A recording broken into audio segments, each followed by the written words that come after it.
Hi అండి. నా weight loss journey సీరీస్‌లో నేను డిజైన్ చేసుకున్న మై హైబ్రిడ్ డైట్ ప్లాన్‌లో భాగంగా మనం టోటల్‌గా 4 ఎపిసోడ్స్ అనేవి కంప్లీట్ చేసుకున్నామండి. ఈ రోజు ఎపిసోడ్ 5 వచ్చేసరికి డిన్నర్. ఈ డిన్నర్‌ని నేను ఏ విధంగా డిజైన్ చేసుకున్నాను, ఏమేమి తిన్నాను, అలాగే ఏ టైమింగ్స్ నేను ఫాలో అయ్యాను అనేది కంప్లీట్‌గా ఇన్ఫర్మేషన్ అనేది నేను ఈ వీడియోలో చెప్తానండి. వీడియో స్టార్ట్ చేసే ముందు నేను ప్రతి ఎపిసోడ్‌లోనే చెప్పేదే మళ్ళీ నేను చెప్తున్నానండి. నేను ఒక డాక్టర్‌ని కాదు, ఒక డైటీషియన్‌ని కాదు, అలాగే ఒక న్యూట్రిషనిస్ట్‌ని కూడా కాదు. ఈ 2½ ఇయర్స్‌లో నేను ఫాలో అయిన డైట్ ద్వారా నేను ఏ విధంగా తగ్గాను వెయిట్ అనేది మాత్రమే నేను ఈ ఎపిసోడ్స్ ద్వారా నేను మీ ముందు పెడుతున్నాను. ఇంక లేట్ చేయకుండా వీడియోలోకి వెళ్ళిపోదాం. Welcome back to my channel LWD logs life without diabetes.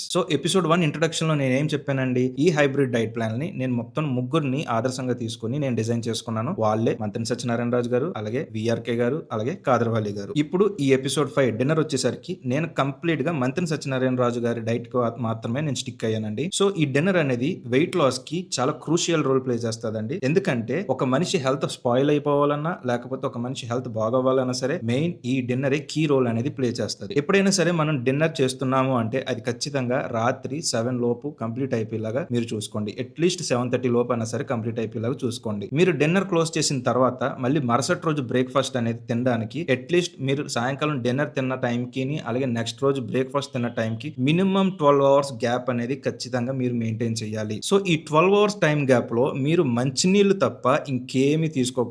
ఇది చాలా జాగ్రత్తగా గుర్తుంచుకోండి. ఇంక నేను డిన్నర్ ఏం తీసుకున్నాను అనే విషయానికి వస్తే, నేను కంప్లీట్ గా డే 1 నుంచి ఈ రోజు వరకు కూడా మంత్రి సత్యనారాయణ రాజు గారు సజెస్ట్ చేసినట్టు నేను రా ఫుడ్ మాత్రమే నేను తీసుకుంటున్నాను. రా ఫుడ్ అంటే కేవలం ఫ్రూట్స్ ద్వారా మాత్రమే నేను డిన్నర్ అనేది క్లోజ్ చేస్తున్నాను. ఫ్రూట్స్ తో పాటు అప్పుడప్పుడు నానబెట్టిన పల్లీలు కూడా నేను తింటా ఉంటాను. ఇక్కడ మనం ఫ్రూట్స్ తిని నైట్ పడుకుంటే మరి పొద్దున్న లేసేసరికి ఆకలేదా అని మీకు క్వశ్చన్ రావచ్చు. ఇక్కడ మనం నైట్ టైం మనం ఏం పని చెయ్యం కాబట్టి చాలా తేలికైన ఫ్రూట్స్ మనం తీసుకున్నట్లయితే మరుసటి రోజుకి మనం వెయిట్ రిడక్షన్ అనేది ఖచ్చితంగా అవుతాము. అది నా విషయంలో అయితే మాత్రం నేను బాగా అబ్జర్వ్ చేసుకున్నాను. ఇక్కడ చాలా మంది ఏమంటారంటే ఫ్రూట్స్ తిన్నా కూడా బరువు పెరుగుతారు కదా, ఫ్రూట్స్ తిన్నా కూడా షుగర్ పెరుగుతారు కదా అని చాలా మంది సందేహాలు ఉంటాయి. నా విషయంలో అయితే మాత్రం నేను కంప్లీట్ గా వైట్ రైస్ అనేది మానేశాను, అలాగే షుగర్ అనేది మానేశాను, అలాగే మైదా కూడా మానేశాను కాబట్టి నేను డిన్నర్ టైంలో సీజనల్ గా ఏమేమి ఫ్రూట్స్ దొరుకుతాయో అవన్నీ నేను పుష్కలంగా తీసుకున్నాను. అది కూడా కడుపు నిండా తిని ఉండండి. ఈ విధంగా తిన్నా సరే నా బాడీలో అయితే మాత్రం షుగర్ లెవెల్స్ అనేవి పెరగలేదు. అలాగే మరుసటి రోజుకి నా వెయిట్ రిడక్షన్ అనేది కూడా నేను చాలా మంచిగా అబ్జర్వ్ చేశాను. ఫ్రూట్స్ లో ఎక్కువ నేను ఏం తీసుకున్నాను, ఈ రోజు కూడా నేను జామకాయని అయితే మాత్రం వదిలిపెట్టలేదండి. జామకాయ అనేది నాకు నా వెయిట్ లాస్ కి, అలాగే నా డయాబెటీస్ కంట్రోల్ కి జామకాయ అయితే మాత్రం చాలా బాగా యూజ్ అయ్యింది. ఈ రోజు కూడా నేను వారంలో 4 రోజులు అయితే మాత్రం నేను జామకాయని ఖచ్చితంగా తీసుకుంటాను.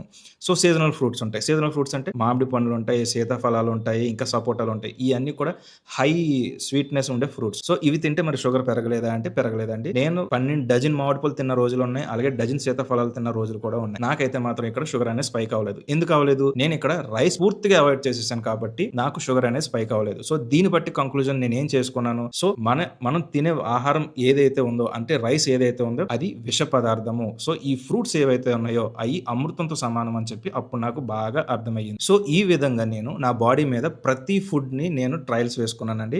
ఈ ట్రయల్స్ లో నాకు బెస్ట్ రిజల్ట్స్ అనేవి జనరేట్ అయినాయి. ఈ ట్రయల్స్ అనే ఏంటి, కంప్లీట్ గా నేను ఫైబర్ ఫుడ్ మీద డిపెండ్ అయ్యాను, అలాగే నేను నేచురల్ ఫుడ్ మీద అంటే ఎటువంటి ప్రాసెస్ చేయని ఫుడ్ అనేది నేను కంప్లీట్ గా నైట్ టైం అనేది తీసుకున్నాను. నాకు మంచి రిజల్ట్స్ అనేవి జనరేట్ అయినాయి, అలాగే నాకు డయాబెటీస్ అనేది కూడా మంచిగా కంట్రోల్ అయ్యింది. మరి ఇన్ని రోజులు కూడా ఓన్లీ ఫ్రూట్స్ మీదే మీరు మొత్తం డిన్నర్ అంతా మీరు నడుపుతున్నారా అంటే ఫ్రూట్సే కాదండి, అప్పుడప్పుడు నేను బఠానీలు తీసుకునేవాడిని, అలాగే శనగలు తీసుకునేవాడిని, అలాగే నానబెట్టిన పల్లీలు కూడా తీసుకునేవాడిని. బట్ ఏంటంటే ఉడికించిన ఆహారం జోలికి మాత్రం నేను వెళ్ళలేదు. మరుసటి రోజు అయ్యేసరికి కొంచెం నీరసం, అంటే ఓన్లీ ఫ్రూట్స్ తినే పడుకున్నాం కాబట్టి స్టార్టింగ్ లో మనకి కొంచెం మరుసటి రోజు అవ్వగానే పొద్దున లేవగానే కొంచెం నీరసం అన్నట్టు అనిపిస్తుంది. మరుసటి రోజు లేచిన తర్వాత నేను బ్రేక్ఫాస్ట్ అనేది మాత్రం కడుపు నిండా తీసుకునేవాడిని. ఎప్పుడైతే మనం ఉడికిన ఆహారం అనేది తీసుకున్నామో వైటమిన్స్ అండ్ మినరల్స్ కాంటెంట్ అనేది చాలా తగ్గిపోతాయండి అందులో.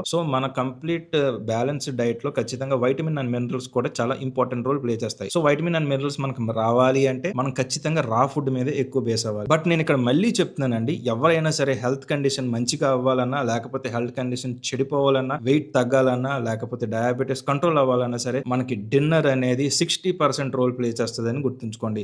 ఇక్కడ నాకు డిన్నర్ లో కంప్లీట్ గా వైటమిన్స్ అండ్ మినరల్స్ మీద మాత్రమే నేను కాన్సన్ట్రేషన్ చేశానండి. ఎందుకంటే మిగిలిన 4 ఎలిమెంట్స్ ఏవైతే ఉన్నాయో carbohydrates, fats, proteins and fibre, ఈ 4 ఎలిమెంట్స్ ఏవైతే ఉన్నాయో నేను పొద్దున్న బ్రేక్ఫాస్ట్ దగ్గర నుంచి ఈవినింగ్ స్నాక్స్ వరకు కూడా ఈ 4 వాటి మీద ఎక్కువ ఫోకస్ చేశాను. మరి ఫ్రూట్స్ తింటే మరి ఎక్కువ ఖర్చు అవుతుంది కదా అంటే లేదండి, నేను ఇంపోర్టెడ్ ఫ్రూట్స్ అయితే మాత్రం నేను ఎప్పుడు తీసుకోలేదు. మన ఇండియాలో ఫ్రూట్స్ ఏవైతే పండుతాయో వాటి మీద మాత్రమే నేను కాన్సన్ట్రేట్ చేశాను. ఎక్కువగా అవి కూడా జామకాయ మాత్రమే నేను కాన్సన్ట్రేట్ చేశాను. ఇంక మిగిలిన సీజనల్ ఫ్రూట్స్ ఏవైతే పనసకాయ గానీ, లేకపోతే సీతాఫలాలు గానీ, ఇవన్నీ కూడా తీసుకున్నాను. అరటిపళ్ళు గానీ, ఇవన్నీ కూడా తీసుకున్నాను. సో, ఈ విధంగా మంతెన సత్యనారాయణ రాజు గారిని నేను ఆదర్శంగా తీసుకొని నైట్ డిన్నర్ అనేది నేను ప్లాన్ చేసుకున్నాను. అండ్ రిజల్ట్స్ అనేవి కూడా నాకు చాలా బాగా జనరేట్ అయినాయి. సో, ఇంకా నెక్స్ట్ విషయానికొస్తే వాటర్ ఇంటేక్ ఏ విధంగా తీసుకున్నానని కూడా నేను మీకు చెప్తాను. సో, స్నాక్స్ టైమ్ వరకు నేను 3 లీటర్ వాటర్ అనేది ఇంటేక్ అనేది తీసుకున్నానని మీకు చెప్పాను. సో, ఇంకా ఇప్పటి నుంచి రాత్రి 9:00 వరకు ఇంకో హాఫ్ లీటర్ గానీ, 1 లీటర్ గానీ వాటర్ అనేది తీసుకొని కన్జ్యూమ్ చేసి నేను ఇంకా పడుకునేవాడిని. సో, ఈ విధంగా నేను ప్లాన్ చేసుకుంటే అలాంగ్ విత్ వాటర్ నాకు మరుసటి రోజుకి ఒక రోజు నేను 100 గ్రామ్స్ తగ్గేవాడిని. ఇంకో రోజు నేను 750 గ్రామ్స్ అనేది తగ్గేవాడిని. సో, నా హైయెస్ట్ వెయిట్ రిడక్షన్ ఒక రోజులో వచ్చి 750 గ్రామ్స్ అండి. సో, ఈ విధంగా నేను నా డిన్నర్ అనేది ప్లాన్ చేసుకున్నాను. నా రిజల్ట్స్ అనేవి కూడా నాకు చాలా బాగా జనరేట్ అయినాయి. ఇంకా నెక్స్ట్ ఎపిసోడ్ 6 వచ్చేసరికి నేను అబ్జర్వ్ చేసిన హెల్త్ బెనిఫిట్స్ నాకు ఏమేమి వచ్చినాయి అని చెప్పి నేను మీకు కంప్లీట్ గా ఎక్స్ప్లెయిన్ చేస్తానండి. అంటే డే 1 లో నా హెల్త్ కండిషన్ ఎలాగుంది, అలాగే ఒక 1 ఇయర్ తర్వాత నా హెల్త్ కండిషన్ నేను ఏమేమి మార్పులు చూసాను అనేది మొత్తం అంతా కూడా ఆ ఎపిసోడ్ లో నేను మీకు పిన్ టు పిన్ నేను మీకు ఎక్స్ప్లెయిన్ చేస్తాను. సో, ఎపిసోడ్ నెంబర్ 5 డిన్నర్ అనేది ఇక్కడతో నేను క్లోజ్ చేస్తున్నానండి. మళ్ళీ నెక్స్ట్ ఎపిసోడ్ లో మళ్ళీ కలుసుకోవచ్చు. అప్పుడు దాకా మీకు ఏమైనా డౌట్స్ ఉన్నా సరే, నేను వెయిట్ ఏ విధంగా తగ్గాను అని మీరు ఏమైనా తెలుసుకోవాలన్నా సరే కింద కామెంట్స్ రూపంలో నన్ను క్వశ్చన్స్ అడగండి. నేను మీకు ఖచ్చితంగా క్లియర్ చేస్తాను. అలాగే ఈ వీడియో కానీ మీకు నచ్చినట్లయితే లైక్ చేయండి, షేర్ చేయండి, సబ్స్క్రైబ్ చేయండి. అలాగే నా ఎపిసోడ్స్ అన్ని కూడా ఫాలో అవ్వండి. Thank you.